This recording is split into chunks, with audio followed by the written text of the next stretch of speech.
Thank you guys so much for 500 subscribers. I love you all. You're the best. Now on with the show.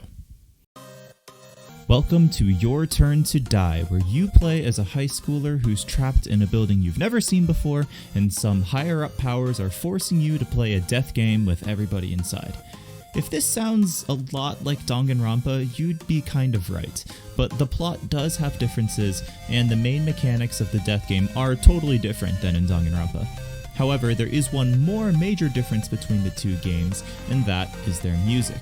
This is, after all, a Syntax 404 video. You already knew we were going to be talking about the soundtrack. But before I move on from this video's introduction, I highly recommend that you play the game first. It is free, and it can also be accessed within your browser, and it's going to be linked below in the description. There's going to be major plot spoilers ahead, so proceed only until after you've played the game. Now, back to the soundtrack. Your Turn to Die's soundtrack is especially unique compared to other games in that nearly all of the songs are in a single key, C minor. The title song I played during the introduction, C minor. The iconic exploration song that's playing right now, C minor.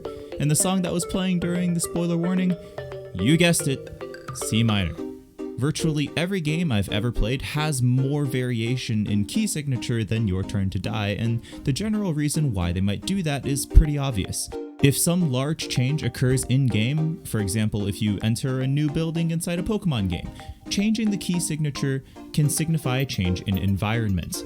Of course, other stylistic ideas in the music can facilitate this too, but it's just so incredibly rare to see a game almost completely reside in one key.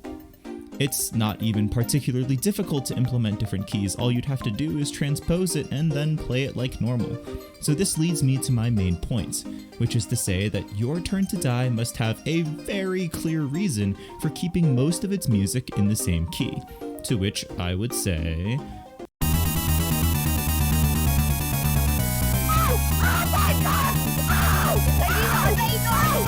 They most certainly do have a clear reason for doing so. The player is going to be so conditioned to expect C minor music that the instant something isn't in C minor, it elicits the maximum possible response from the player. The song I just played, aptly titled Major Panic, is designed to spike your heart rate and give you pure anxiety whenever something starts to go wrong. And you guessed it, this isn't in C minor, and the change is immediately apparent whenever something goes wrong inside of the game. There is one other example that I find especially impactful, and I must say, if you ignored my spoiler warning before, please follow my warning now if you haven't played the game. Major spoilers ahead. Alright, everybody good now? Gonna play the song, and if you've played the game before, this should certainly elicit a very strong response. Does it sound familiar? Because it should.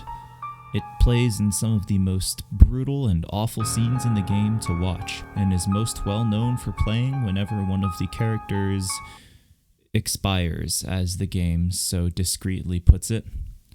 It is dark and somber, and it solely utilizes the piano instead of the upbeat electronic sounds of before, and yes, it is one of the very few times in the game where a song deviates from the key of C minor.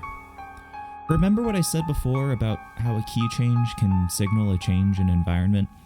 Well, this key change does that even more strongly because you've been so conditioned to listening to music in C minor. You're forced to reflect on your in-game actions as the song loops on itself over and over again, knowing that you just clicked on your mouse faster than you have ever done in your life, only to prolong the death and suffering of your best friend. It is depressing, it is horrifying, but it is one of the many reminders of how powerful and impactful music can truly be in a gameplay experience. And in a sick and twisted way, there is also beauty in seeing how the game developers use that power and impact to create environments unlike anything else inside a video game. If you're still watching, you've probably played through some of the game already. However, the game does remain incomplete and updates are still being worked on, with the most recent update going up to Chapter 3, Part 1. Stick around with me, like this video, and subscribe to this channel that has recently joined the 500 sub club so that the next time I make a video relating to Your Turn to Die, music, or both, you will be right there with me and ready to watch it. Thanks for watching, everybody. This is Syntax 404, signing off.